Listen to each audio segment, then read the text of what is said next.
Hello বন্ধুরা, welcome back to our channel. চলে এলাম আরও একটি নতুন ভিডিও নিয়ে। তো আশা করি তোমরা সবাই খুব ভালো আছো, আমিও কিন্তু খুব ভালো আছি।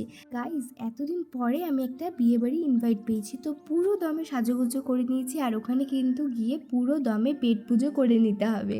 তো তারপরে দেখো ভেতরে কত সুন্দর করে কিন্তু ডেকোরেশন করেছিল। তো দেখো, বিয়েবাড়িতে এসেছি কি শুধু খাওয়া দাওয়ার জন্য? একদমই না, খাওয়া দাওয়ার জন্য কিন্তু শুধু আসিনি। তো এখানে একটু ছবি তুলে নিলাম হালকা করে, আর কিন্তু গিফটটাও দিয়ে দিলাম। বাঙালির বিয়েবাড়ি মানে কিন্তু জমিয়ে খাওয়া দাওয়া করা, সেরকমভাবেও কিন্তু সুন্দর সুন্দর কিছু ছবি তোলা, এই দুটো কিন্তু বাঙালিদের কাছে একদম গুরুত্বপূর্ণ বলতে পারো। ওই যে বললাম দুটোই গুরুত্বপূর্ণ। ছবি তো তোলা হয়ে গিয়েছে, এবার চলে এসেছি ফুচকার স্টলে। আমি কিন্তু সব কিছুই ট্রাই করব অল্প অল্প করে, কারণ আবার কি মেনুতে আছে সব কিছু তো খেতে হবে, তাই না? তো এই দেখো ফুচকাটা কিন্তু আমি খেয়ে নিলাম গপাত করে।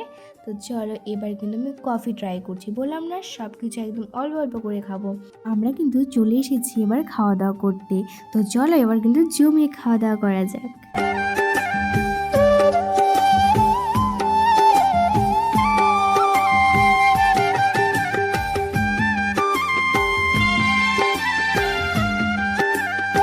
তারপর দেখো খাওয়া দাওয়া করে বেরিয়ে দেখলাম এখানে কিন্তু পানের স্টল বসে গিয়েছে। কত কিছু দিয়ে কিন্তু পান বানিয়ে দিচ্ছিল, মিষ্টি পান। আর মিষ্টি পান খেতে তো একটা আলাদাই টেস্টি লাগে।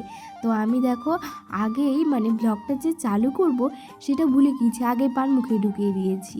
আর এদিকে দেখো এই পানটা ধরে আছে, ওই পানটাও আমি খাবো। মিষ্টি পান সত্যি আলাদাই টেস্টি। তো এখানে দেখো মেয়ে জেদ করছিল একটা মিষ্টি পান খাব। ও তো গোটাটা খেতে পারবে না, গোটাটা খেতে গেলেই গলা লেগে যাবে, সেটা আমি জানি, তাই অর্ধেকটা দিলাম। আর এখানে দেখো কতগুলো পান সাজিয়ে রেখেছে। এই যে বললাম না আমি আবার একটা মিষ্টি পান খাওয়া, এই যে মিষ্টি পানটা কিন্তু আমি মুখে গুজিয়ে দিলাম। তো তোমরা আমার চ্যানেলে নতুন হয়ে থাকলে চ্যানেলটাকে অবশ্যই সাবস্ক্রাইব করে তার সাথে লাইক কমেন্ট শেয়ার করতে একদম ভুলো না। আজকের মতো টাটা।